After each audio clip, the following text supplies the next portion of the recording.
Buenos días, queridos amigos y amigas que nos acompañan en nuestra reflexión semanal los días martes y jueves.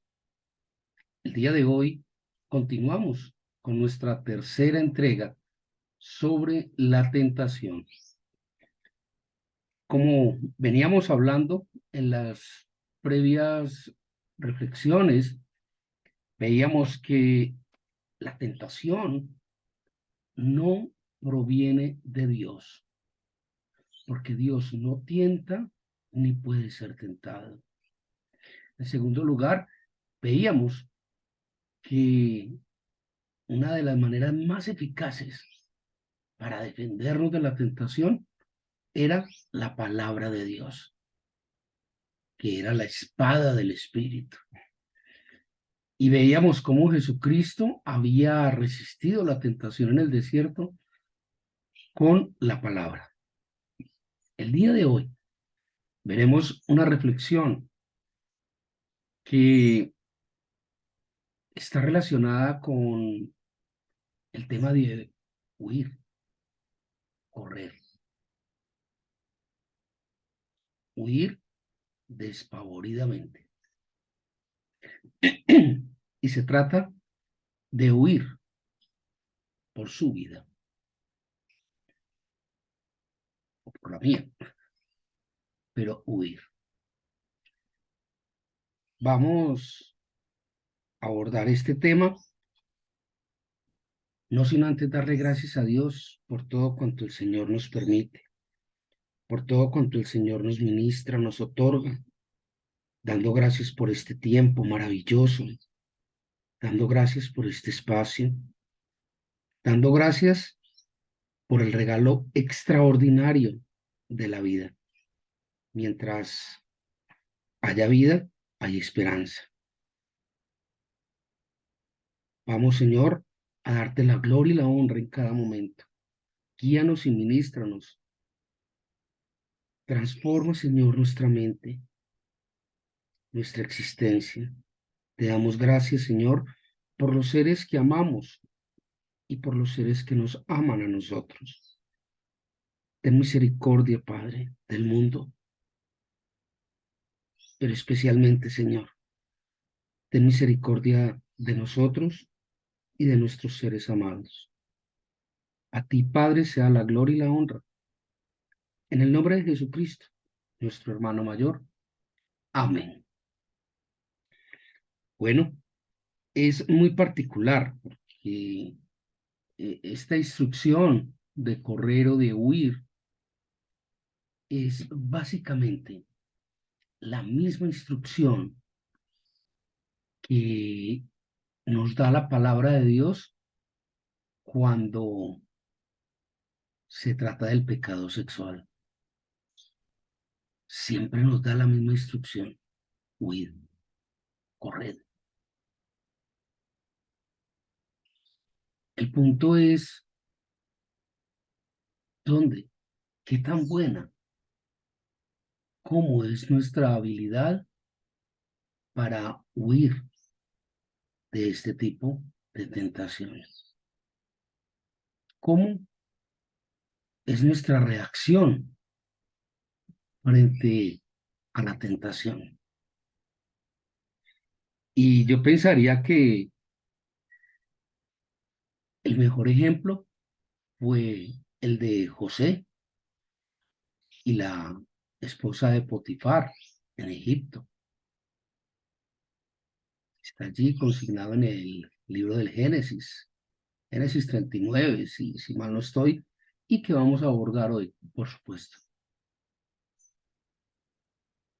Pero asimismo, como es una instrucción recurrente en la Biblia, también hay unas hipérboles, unas exageraciones que nos trae la Biblia, donde nos dice: huya.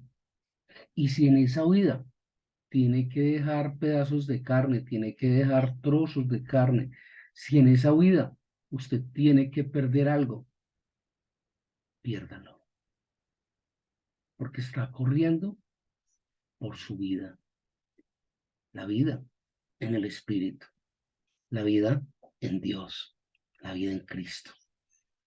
Entonces, ¿qué tan dispuesto está usted a correr? ¿Qué tan abierto está usted a ese cambio, a esa transformación que implica el salir huyendo de la tentación?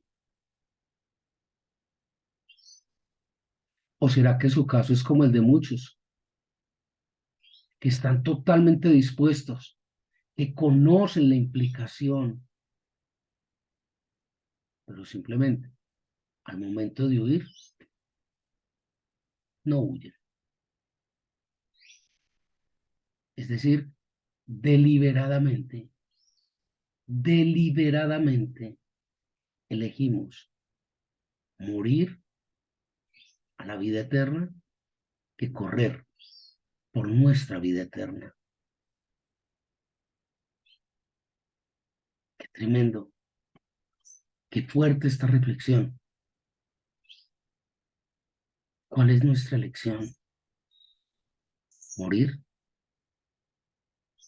o vivir? ¿Estamos dispuestos a dejar pedazos de carne en el alambrado durante la fuga o no? ¿O simplemente nos hacemos a un lado, pero no huimos? Queremos confrontarlo como si fuera nuestro poder resistir. No está en nuestras manos. Escrito está en la palabra, porque en verdad el espíritu está dispuesto, pero la carne es débil. Es como jugar con fuego y no querer quemarse. Mis queridos, mis queridas, necesitamos aprender a huir y efectivamente huir siempre.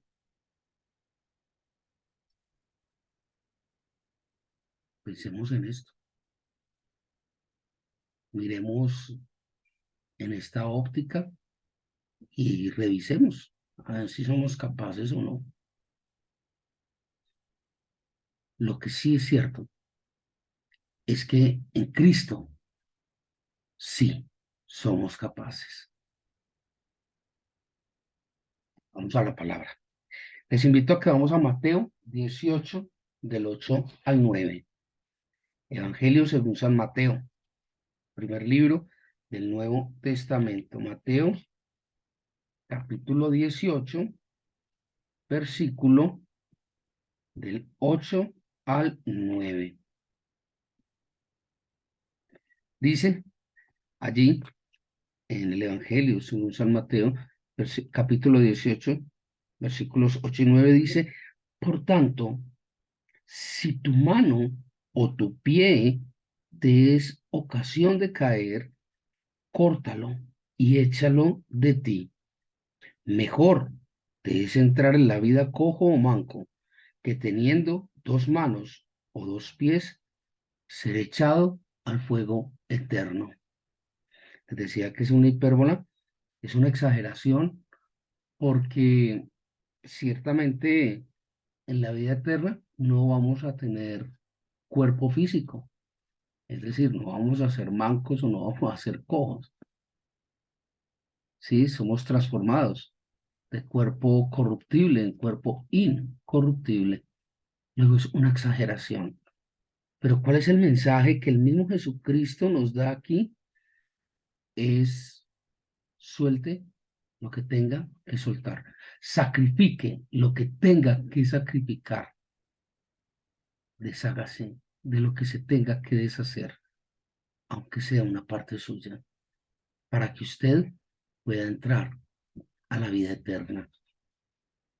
Continuó, dice: y si tu ojo te es ocasión de caer, sácalo y échalo de ti.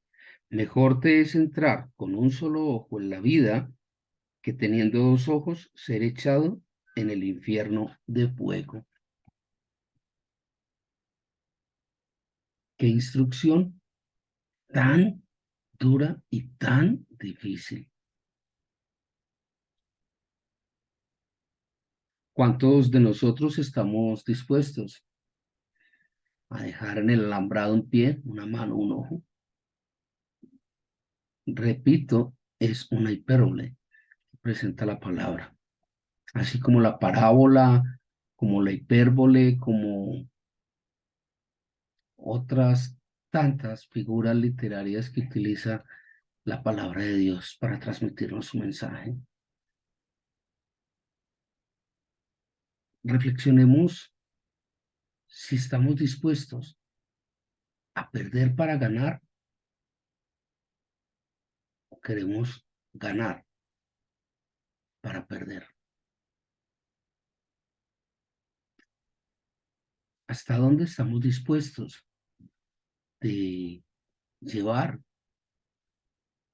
nuestra responsabilidad o nuestro deseo? ¿Quién prima más en tu vida? Y lo que es infinitamente más delicado, más culminante, ¿qué pesa más en mi vida? Tremendo. Vamos por favor al libro del Génesis. Génesis capítulo 39, versículos del 1 al 12. Génesis capítulo 39, versículos 1 al 12. Prestemos atención porque aquí hay varias cosas, hay varios elementos dentro de esta descripción, dentro de esta historia de José y la esposa de Potifar. Miremos con atención el mensaje de la palabra de Dios para nosotros. Llevado pues José a Egipto, Potifar, oficial del faraón, capitán de la guardia, varón egipcio, lo compró de los ismaelitas que lo habían llevado allá. Mas Jehová estaba con José y fue varón próspero y estaba en la casa de su amo, el egipcio. Y vio su amo que Jehová estaba con él y que todo lo que él hacía, Jehová lo hacía prosperar en su mano. Primera acotación. Mire la consecuencia de las cosas. José estaba con Dios. Luego Dios estaba con José. Y todo lo que hacía la mano de José prosperaba. Interesante, ¿no? Así halló José gracia en sus ojos y le servía. Y él, perdón, le hizo mayordomo de su casa y entregó en su poder todo lo que tenía. Y aconteció que desde cuando él le dio el encargo de su casa y de todo lo que tenía, Jehová bendijo la casa del egipcio a causa de José. Y la bendición de Jehová estaba sobre todo lo que tenía, así en casa como en el campo. Segunda reflexión, no es el egipcio el que estaba con Dios, era José. Y José, siendo su sirviente y estando con Dios, la mano de Dios cubría con bendición la casa del egipcio,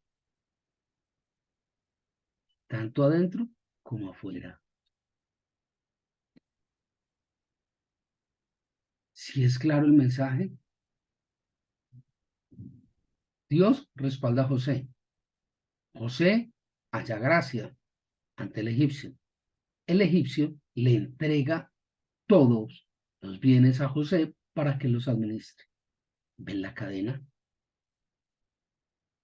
¿Sí? ¿Usted qué hace? ¿Está con Dios o no? Y si está con Dios, ¿su entorno es bendecido o no? Y si es bendecido, ¿se le da más o no? Continúo. Aconteció después de esto, perdón,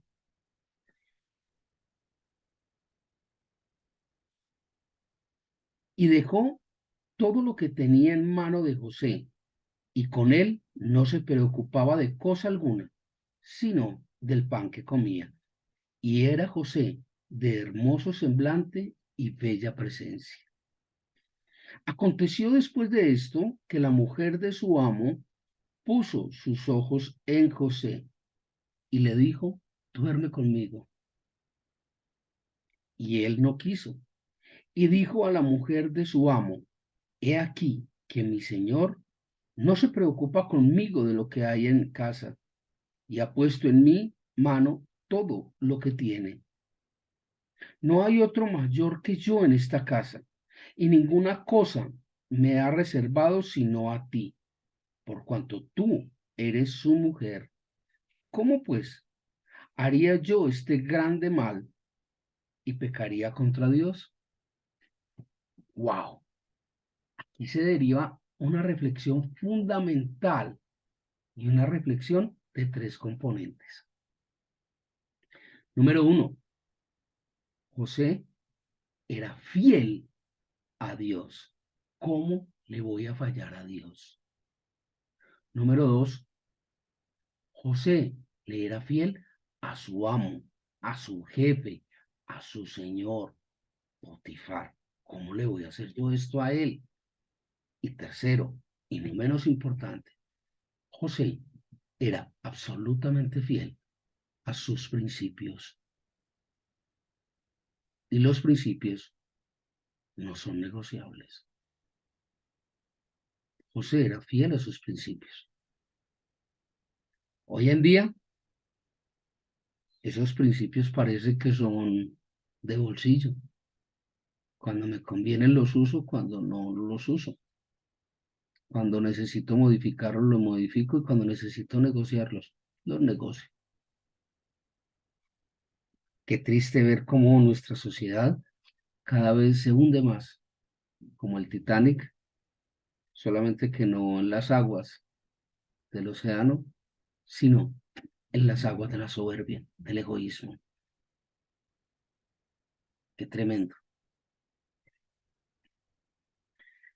Hablando ella a José cada día y no escuchándola a él para acostarse al lado de ella, para estar con ella, aconteció que entró él un día en casa para hacer su oficio y no había nadie de los de la casa allí.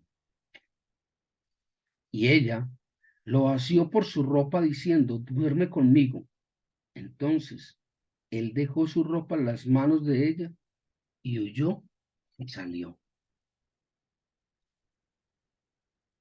Ante esos tres elementos que acabamos de ver, la fidelidad a Dios, la fidelidad a su jefe y la fidelidad a sí mismo, José deja el poder que se le ha dado. José deja la posición que se le había otorgado. José huye del pecado con la esposa de Potifar. Está primero el compromiso con Dios, después el compromiso con los hombres. En nuestra vida, en nuestra reflexión, ¿qué está primero? ¿Y cómo estamos manejando esa prioridad en nuestra vida, en nuestras decisiones?